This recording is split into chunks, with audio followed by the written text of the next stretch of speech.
आपली सध्या रोज धावपळच चालू झाली आहे. सकाळ सकाळ मी धाराशिवला येतो आणि सामान घेऊन निघून जातो.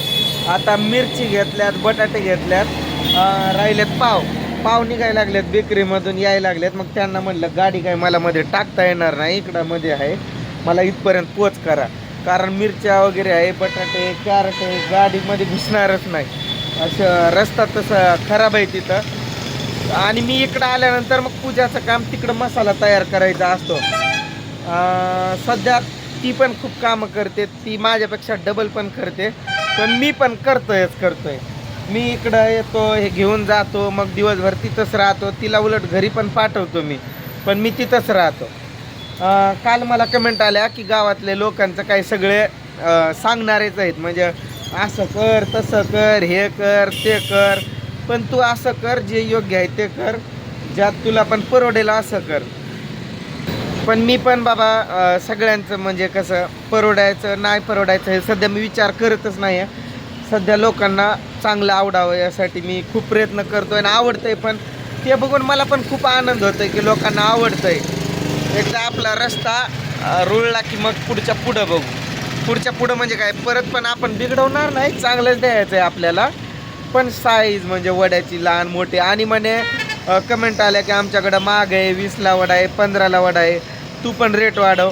सध्या इकडं रेट आपल्याकडं जेवढा आहे त्या रेटनुसार आपण देतोय, मग नंतर पुढच्या पुढं रेटचं बघू, असं माझं मत आहे. सध्या तरी एवढंच आहे, 10 रुपयाला 1 वडापाव असं. इथं धाराशिवमध्ये पण 25ला 2 आहेत, पण आता आपल्या गावी तिकडं जरा कमीच आहे म्हणून कमीनच द्यायला. जेव्हा तिकडं पण वाढेल तेव्हा आपण पण वाढवायचा असा विचार आहे.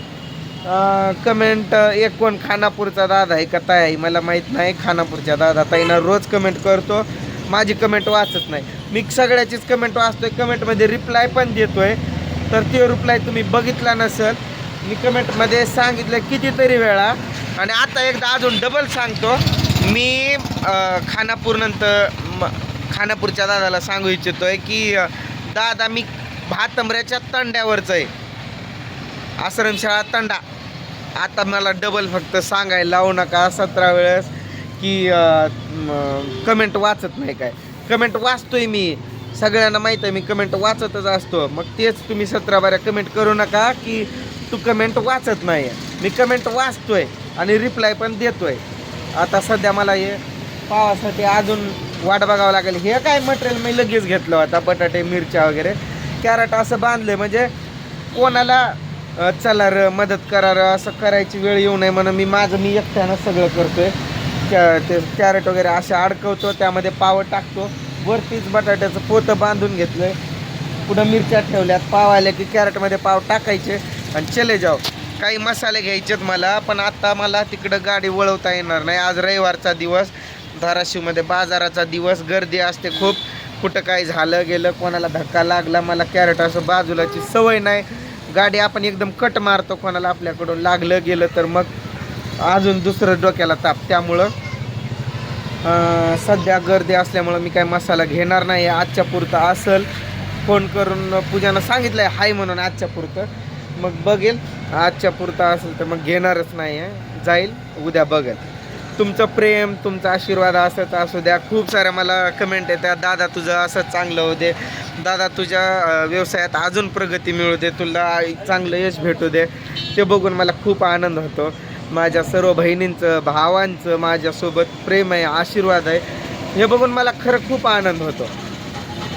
आणि काल कमेंट भरपूर आल्या होत्या. मी काल पण सांगितलं, आज पण सांगतो की काल तू साबुदाणा वडे ठेवायचे होते, तर गावामध्ये सर्वांनीच काही उपवास केला नव्हता आणि खूप आपलं रोजसारखं झालं. थोडंफार कमी जास्त झालं, काय हरकत नाही, कमी जास्त होतच असतो, व्यवसाय आहे शेवटी. पण ते साबुदाणा वडे वगैरे काही त्या स्टॉलवर चाललं नसतं, त्यामुळं मी काही ते ठेवलंच नाही. काल माझ्याजवळ येऊन कोणासुद्धा नाही विचारलं की उपवासासाठी काय आहे का, असं काहीच नव्हतं. सगळी काळजी घेतो व्यवस्थित राहण्याची, पण सगळं चांगलं सामान घेतो मी. ₹1-2 जास्त जाऊ द्या, पण चांगलं घ्यायचं. सगळे लेकरं बाळं खात्यात, आपल्या लेकरा बाळासारखी दुसऱ्याची पण लेकरं बाळ आहे, त्यांच्या आरोग्याची सगळी काळजी पूर्णपणे मी घेतो. कारण कोणता शिळा पदार्थ मी नाही वापरत, म्हणजे कोणाची आता कोणी खाल्लं आपल्या स्टॉलवर येऊन आणि त्याचं बिघडलं पोट, तो पडला आजारी, त्याला तिकडं दवाखाना, ते आपल्याला तर बरं वाटतंय का? त्यामुळं मी सगळ्या गोष्टीचा विचार करून सगळं, आता मला नाही सांगायचं पण बरं जाऊ द्या, मी सांगतो. 1-2 ठिकाणी बटाटे खूप स्वस्त भेटतात, मग त्याचा रेट ते खूप कमी न लावतात आपण जे घेतोय त्याच्यापेक्षा, पण ते बटाटे चांगलीच नसतात. कुठं भेगं पडलेले, कुठं किडलेले, सडलेले, आणि ते म्हणतात काय नाही, हॉटेलमध्ये सगळेच वापरतात, तू पण वापर, चांगलं चांगलं त्यातलं उकडल्यानंतर घ्यायचं आणि खराब आहे तर फेकून द्यायचं. मग तुमचं कमीत घेऊन ते खराब फेकण्यापेक्षा चांगलंच घेऊन चांगलं वापरायचं. एखादा रुपये जास्त गेला तर गेला, आणि लेकरं बाळक आजारी पडले की तर चांगली गोष्ट आहे का? त्यामुळं मी सगळं विचार करतोय. पण गावकऱ्यांनो, तुम्ही व्हिडिओ बघत असाल तर तुम्ही माझा पण विचार करा, आणि जे तुम्ही सजेस्ट करता ना, असं कर तसं कर, जरा मला वेळ द्या, मी सगळं करेल, पण मला वेळ द्या. मी नवीन आहे, एकतर पैसा वगैरे अजून शिल्लकच पडत नाही आहे ना, मग हे आण ते आण केलं की मी कसं आणणार आहे, असा विषय होतो. त्यामुळे थोडंसं मला टाईम द्या, मी सगळंच करेल तुमच्या सेवेसाठी. तुम्ही सांगाल ते करेल, फक्त मला वेळ द्या. आणि बाकी ताईदादांचा यूट्यूबवरती पण जो सपोर्ट आहे तो सपोर्ट असाच कायम असू द्या. व्हिडिओ पण येतच राहतील. कधी फार वेळ थोडाफार कमी जास्त इकडं तिकडं वेळ होईल, पण व्हिडिओ टाकतच राहील. काय होतं आहे, एकदम गर्दी वगैरे पडते, व्हिडिओ काढायला वेळ नसतो, किंवा व्हिडिओ काढलेला अपलोड करायला वेळ नसतो, तिथं नेटवर्क नसतो. मला थोडंसं वेगळ्या जागेवरती जावं लागतं जिथं चांगला नेटवर्क भेटेल असा. मग मी तिकडं गेलो की तुमच्या वहिनीला जास्त लोड पडतो आणि ती गोंधळून जाते.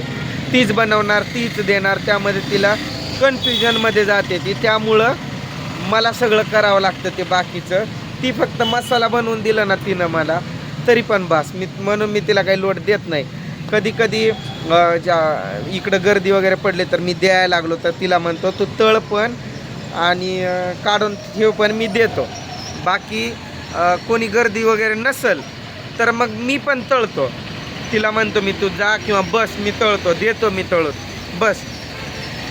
कमेंट एक आली अशी की आधी किती बायकोला त्रास देत होता, आता किती जीव लावतोय, म्हणजे व्यवसाय सुरू केला आहे म्हणून ती मदत करते म्हणून.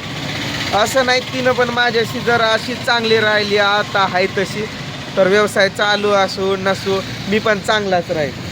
मला एवढंच वाटतं की तिनं कोणाचं ऐकू नये, उगाच कशाला ऐकायचं, पळायचं 17 बाऱ्या, माहेरी माहेरी माहेरी, त्या गोष्टी असतात. त्यामुळं मला जरा चिडचिड होते, बाकी काहीच नाही. आता सध्या चाललंय तसं असल्यावर मी जसं आता आहे तसाच कायम तुम्हाला दिसेल.